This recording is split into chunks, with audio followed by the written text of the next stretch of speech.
I'm Smugsy, your host, identifying as the Barstool Cougar. Every Wednesday, we meet here, talk about important things and important people. This week's topic is the question of whether Jodi Shaw, the former Smith College employee that was the topic of Erica Nardini's Token CEO podcast this week, whether Jodi Shaw is a freedom fighter in bringing her claims of race discrimination against Smith College, or whether Jodi Shaw is a whiny bitch.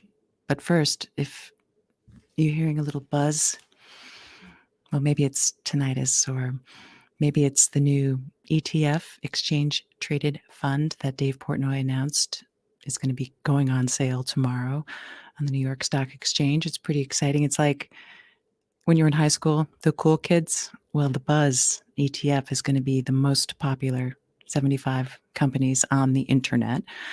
And, with an unregulated internet and monopolies by Facebook and Google, I mean, really, what could go wrong? The most popular ETFs, the most popular stocks will go in the ETF. It goes on sale tomorrow. What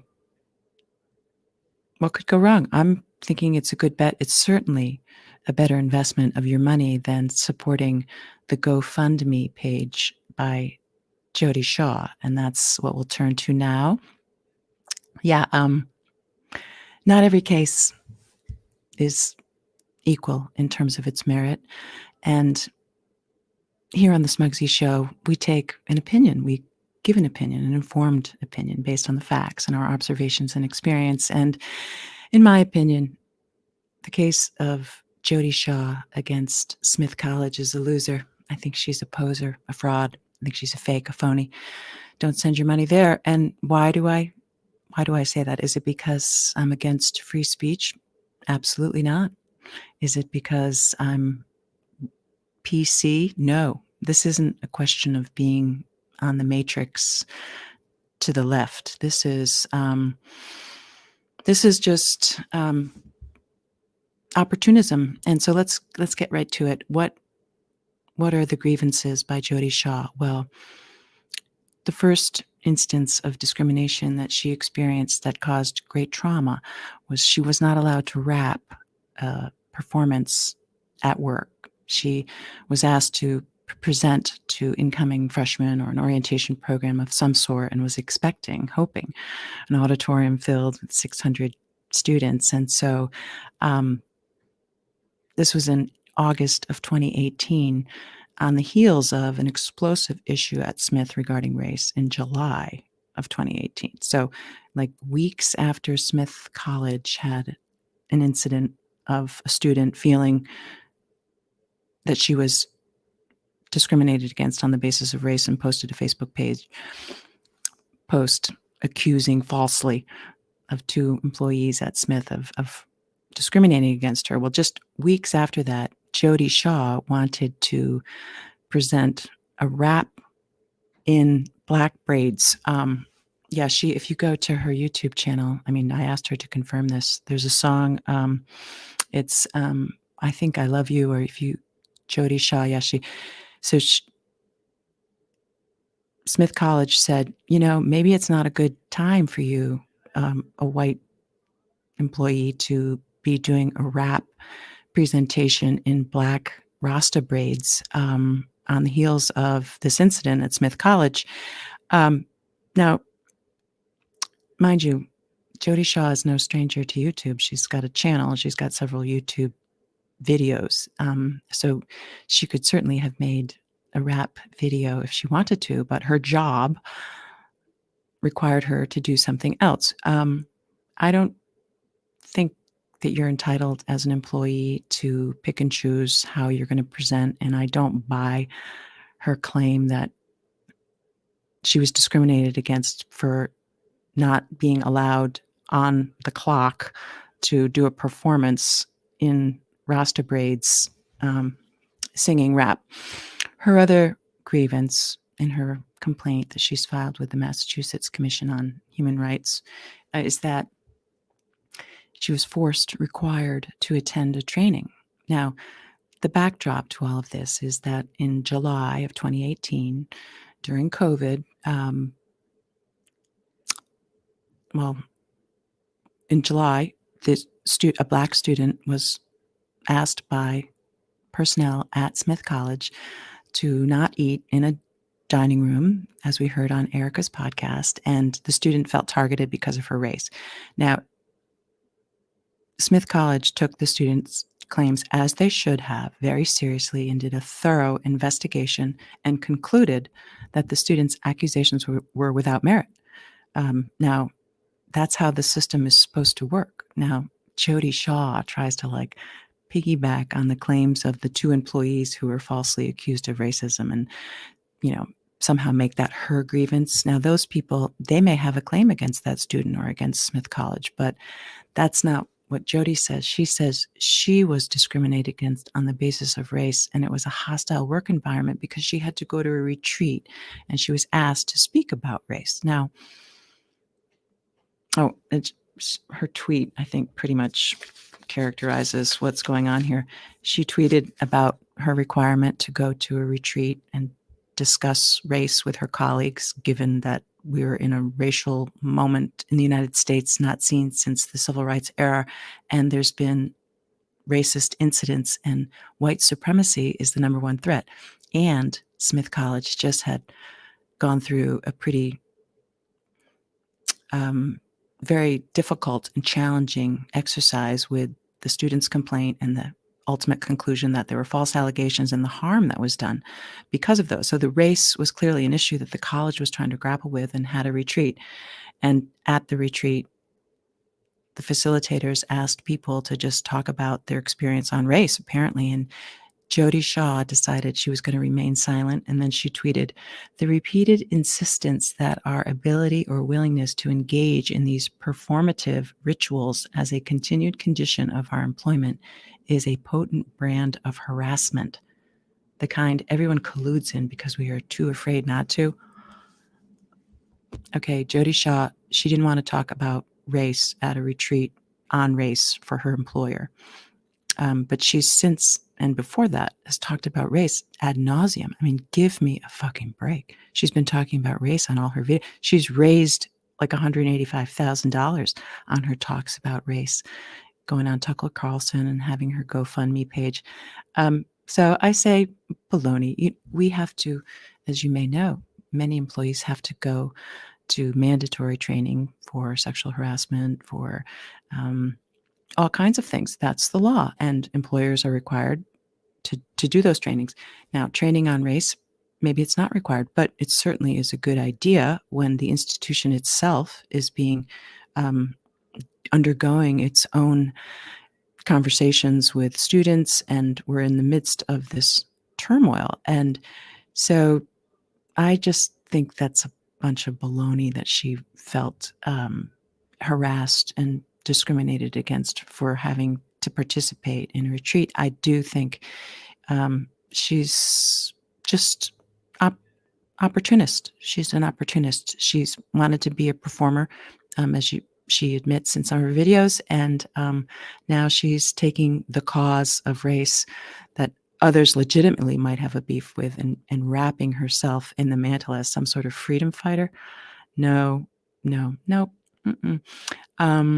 She also has a beef that Smith College did a more thorough investigation of her claims, or excuse me, Smith College did a more thorough investigation of the black girl's claims that turned out to be false than her claims. So she's just so damaged by that and feels retaliated against.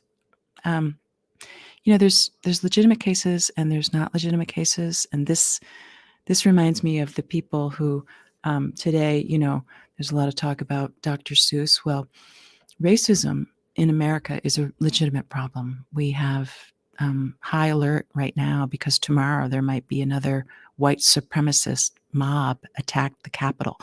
Racism was unfortunately one of the tenets of our original Constitution, right? Slaves were 3/5 of a person. We had slavery.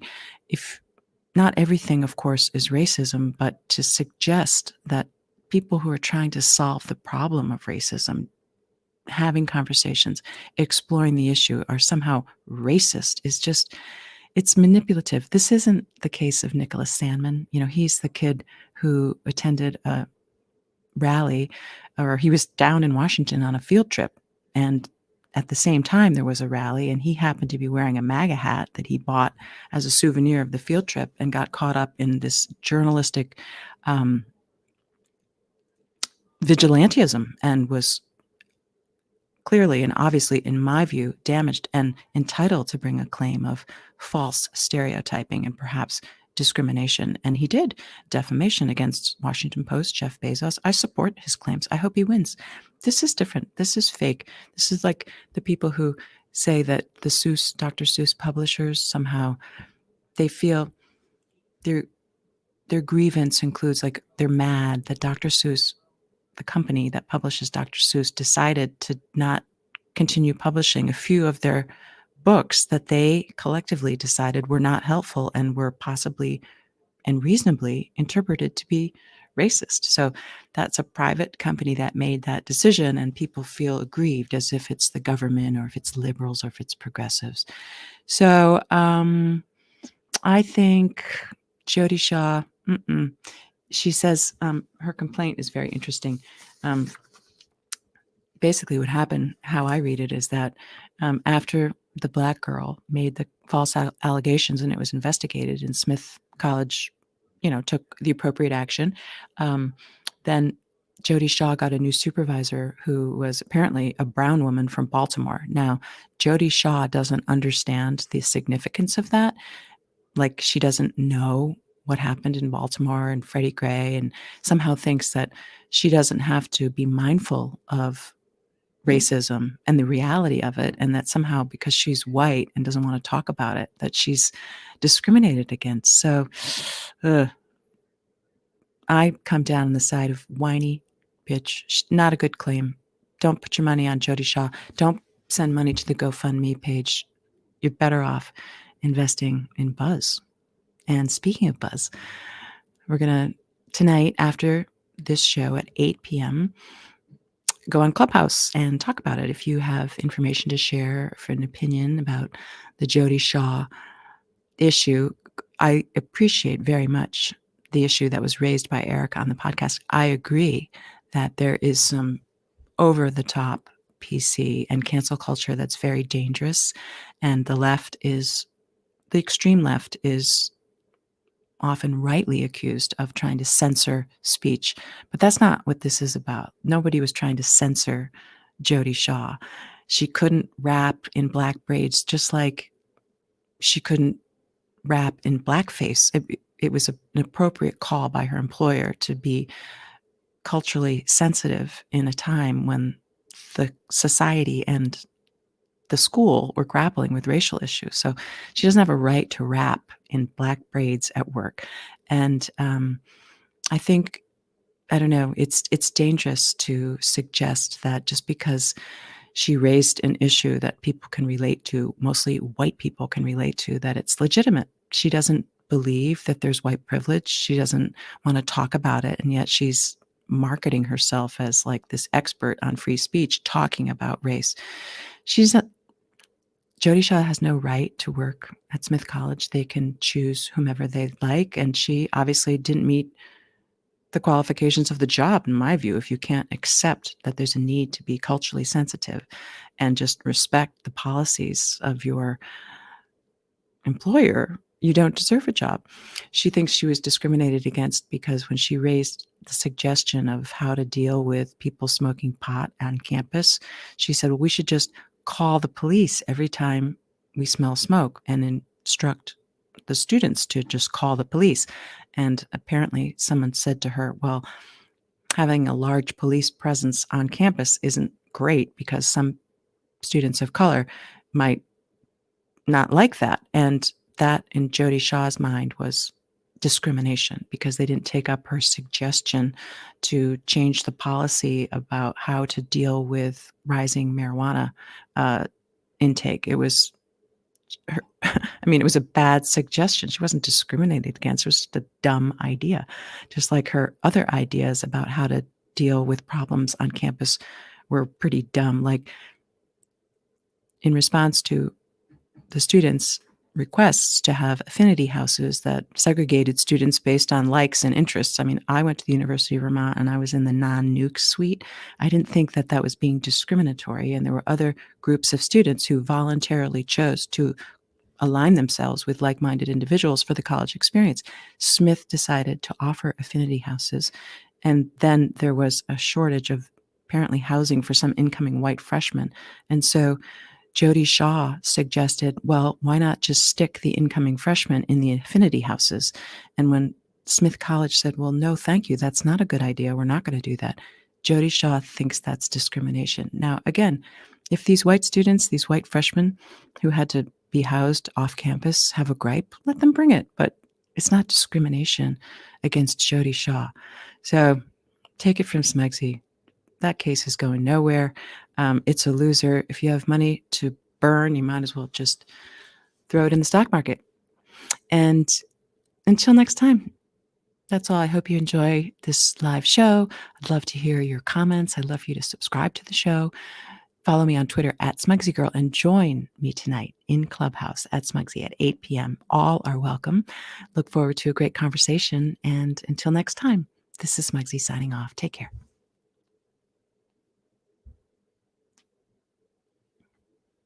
If I can. I can't see.